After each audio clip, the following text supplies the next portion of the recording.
parce que ça sert leur intérêt, vont tout simplement dire tu prends parti. Pourquoi toujours ramener Rof sur ce terrain-là? Toujours le sujet Mafia Qu'un Free. Voir un rappeur prendre position, ben ça me fait plaisir. J'espère que vous allez bien. Nouvelle vidéo aujourd'hui, vidéo réaction assez simple où je vais revenir sur l'interview de Rof par la malle, un petit peu mon ressenti sur l'interview en globalité, sans prise de tête. N'hésitez pas à liker la vidéo, à mettre masse de commentaires. On va pas se mentir, un intervieweur, un interlocuteur qui reçoit une personnalité, et ce, peu importe le milieu, mais en tout cas, un intervieweur qui reçoit une personnalité qui a marqué un milieu, c'est toujours un événement. Et ça suscite beaucoup de réactions, qu'elles soient positives ou négatives.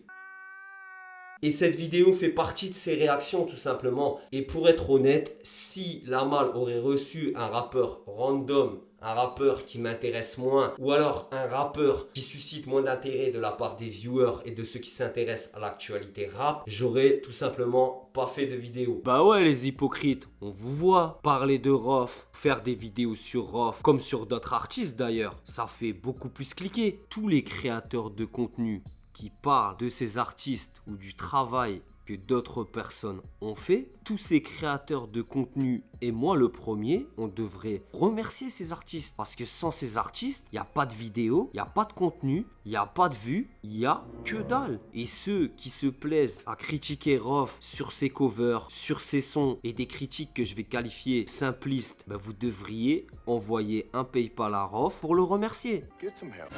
Et pour pré-shot tout commentaire qui va dire « Ouais mais t'as vu, tu valorises Rof », non les gars, ça vaut pour tout artiste, toute personnalité, tout sujet de vidéo. Il faut juste remettre le contexte à sa place. Il est plus facile de critiquer ce qu'une personne fait plutôt que soi-même créer quelque chose et que ça fasse beaucoup de bruit et beaucoup de hype. Un minimum de respect, c'est la moindre des choses. Et encore une fois, quel que soit l'artiste et quel que soit le sujet. La Rajouxine 1000 mg est disponible en pharmacie. Cela va vous permettre de calmer vos nerfs et de bien dormir la nuit. Dans ma réaction, je vais englober la partie 1 et la partie 2 de l'interview, tout simplement pour vous faire une réaction globale. Le ressenti que je vais vous livrer dans cette vidéo, il est personnel. Et que je le veuille ou non, il sera personnel. Donc certaines personnes, bien sûr, parce que ça sert leur intérêt, vont tout simplement dire « tu prends parti ». Et d'autres vont comprendre un petit peu la démarche. Que vous soyez d'un côté ou de l'autre, ça ne me gêne pas. Moi, je fais ce que j'ai à faire, je fais ma petite vidéo. Les gens la prennent comme ils veulent, ils réagissent comme ils veulent. Si ça leur empêche de dormir la nuit et qu'ils sont obligés de prendre des tranquillisants de chevaux pour se calmer, les gars, c'est pas mon problème. Et quoi qu'il arrive, nous sommes des humains et ce n'est que de la musique, ce n'est que de l'artistique, donc rien qui va changer le monde actuel et sa destinée. On parle français, la malle vs Rof. Pour être honnête avec vous, rien de nouveau sous le soleil. On apprend quelques précisions sur certains dramas, sur certaines histoires qui ont émaillé la carrière de Rof et qui sont d'ailleurs hors musique. Donc ce qui est plutôt cool, surtout pour ceux qui suivent l'actualité et la carrière de Rof de très près. Mais en majeure partie, on n'a rien appris de nouveau par rapport à tout ce qui englobe la personnalité de Rof, sa carrière, son parcours. Franchement, moi, j'en tire pas grand chose. Et c'est pas vraiment la faute de l'artiste ou même de l'intervieweur. Mais c'est juste que les sujets abordés dans l'interview sont des sujets qui ont déjà été abordés. Et pour lesquels d'ailleurs je me pose une question, pourquoi toujours ramener Rof sur ce terrain-là? Il y a deux possibilités, soit Rof valide ce type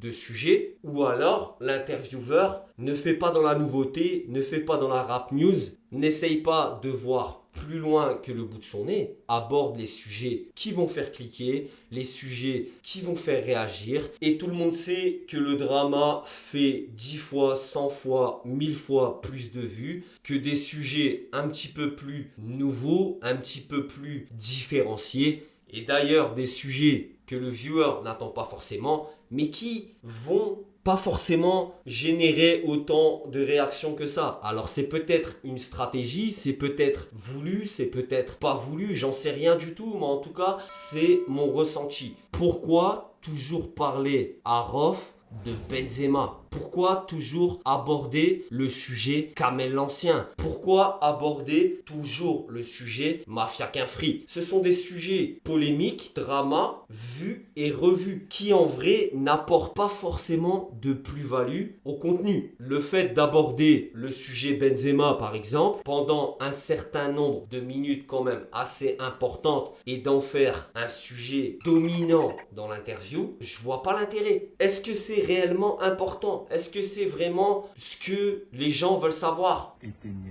En sachant que ce sont déjà des sujets pour lesquels on a 90% de l'histoire qui est déjà connue. Ce sont des sujets qui, au niveau de la personnalité de Rof, etc., qui sont vraiment pas intéressants. Le fait que Rof et Kamel l'Ancien ont avorté leur projet de groupe qui devait s'appeler T'inquiète, on le savait déjà. Et ceux qui vont regarder cette interview de Lamal avec Rof, ils le savent déjà. C'est bien de connaître un petit peu les coulisses, de savoir le pourquoi du comment. Je suis d'accord avec vous. On savait déjà la majeure partie de l'histoire. Et en 2024, maintenant 2025, interroger Rof, et je vais être clair, On parle français. écouter Rof parler de ça, je sais pas si c'est réellement intéressant.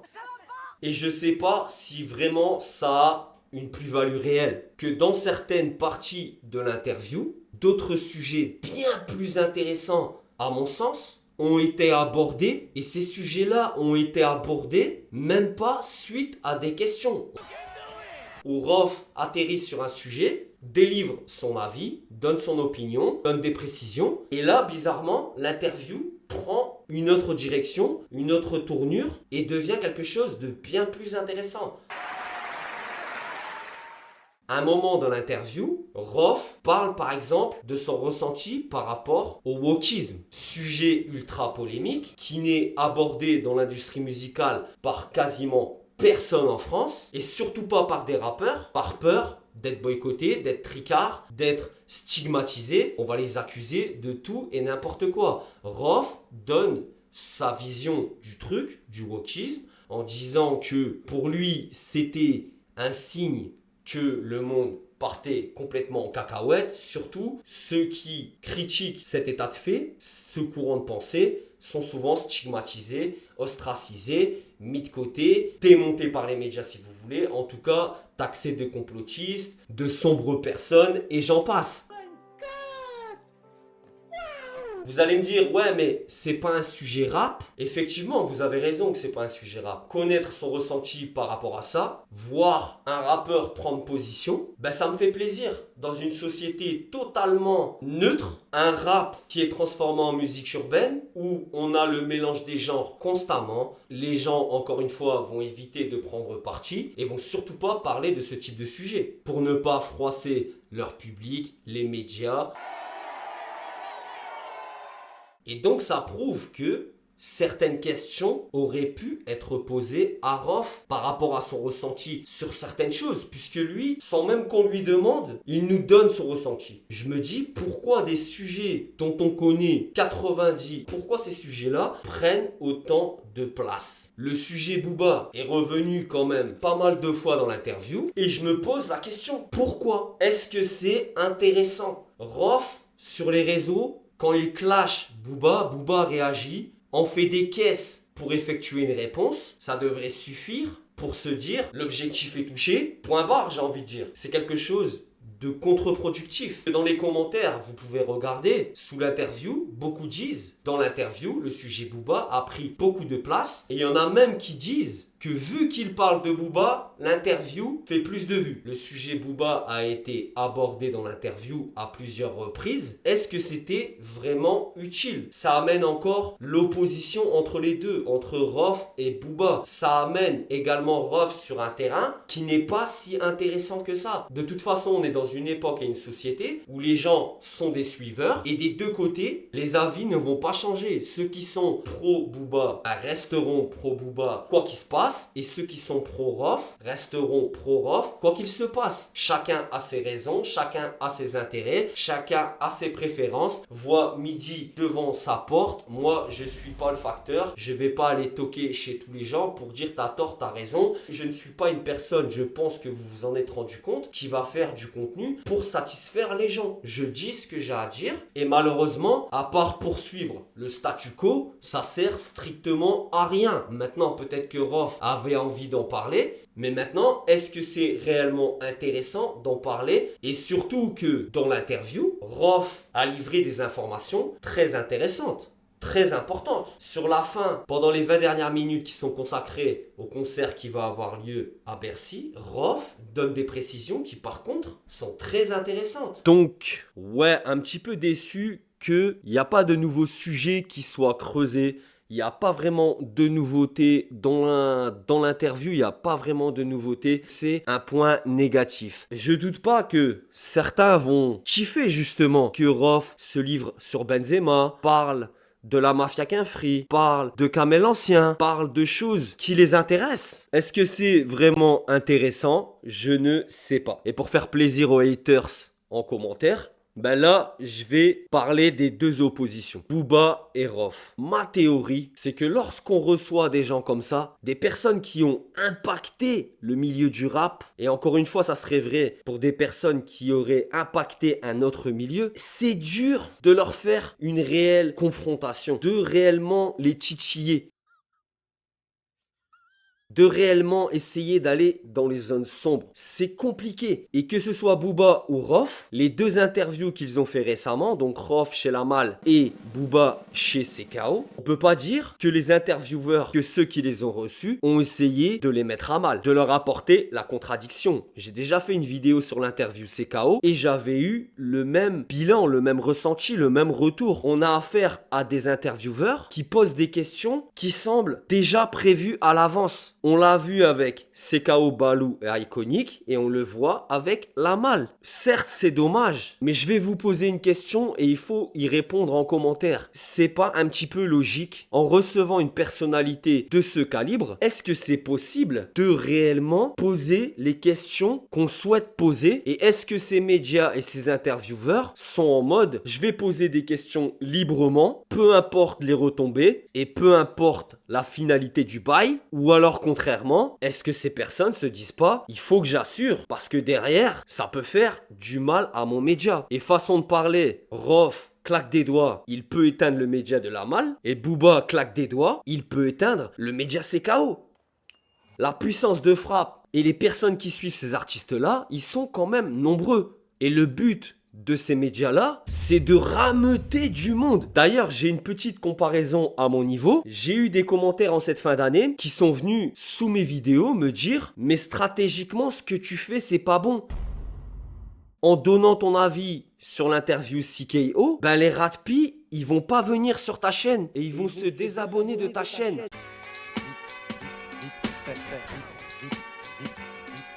Donc stratégiquement, c'est pas bon pour toi. Tu devrais les garder avec toi. Et ça, c'est très révélateur. Si à mon petit niveau, mon petit nombre de vues, petit impact dans le game qui est juste insignifiant, j'ai déjà des commentaires et des ressentis comme ça, imaginez ce que ça peut être pour des gros médias comme ça, qui ont une place plus importante. Imaginez la pression qu'ils ont. Et en plus, cette pression-là pour eux, elle va pas se matérialiser en commentaires. Elle va se matérialiser en DM, par des coups de fil, par des personnes beaucoup plus influentes qu'un viewer qui met un commentaire sous une vidéo. Et vraiment, c'est une question que je me pose. Est-ce que ces médias-là ont intérêt à chercher la contradiction envers ce type d'artiste? Si ça serait un artiste qui a moins impacté le rap français, je me poserais même pas cette question et je ne ferais même pas de vidéo. À moins qu'il y ait un gros truc drama qui fait que je vais vouloir réagir dessus pour attirer du monde sur la chaîne, soyons honnêtes.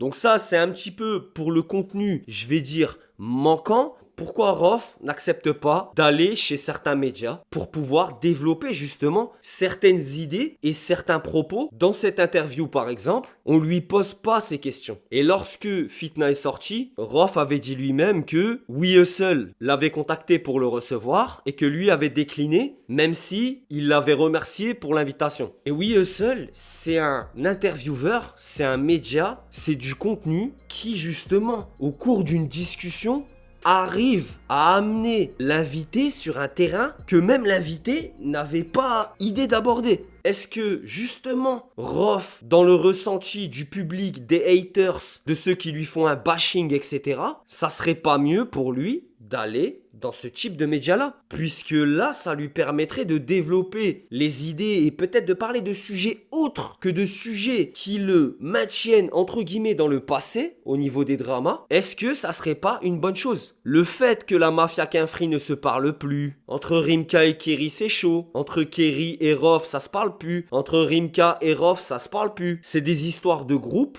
pour lesquels on a déjà eu beaucoup de matière. Est-ce que ça en demande plus encore? L'interview que Lamal a fait de Rof, c'est le contenu additionnel, c'est le DLC Jus d'orange de l'interview qu'a fait History Culture. Parce que les sujets sont exactement les mêmes. Je ne serai jamais votre allié. Chez History Culture, Rof n'avait pas parlé de Benzema par exemple. Ce sont les mêmes sujets. Et le truc le plus intéressant, Rof qui livre un petit peu des précisions par rapport au concert, que le collectif, que la Quinfri Connection va faire sa première partie, ça c'est intéressant. Ça c'est cool parce que ça permet justement d'avoir une vision sur le futur. Et les fans de Rof, même les autres, vont être intéressés par ça plus que par le passé. Rof, c'est une légende du rap français et j'attends les haters en commentaire. J'attends les gens qui vont me dire « Toi, tu es pro Rof ».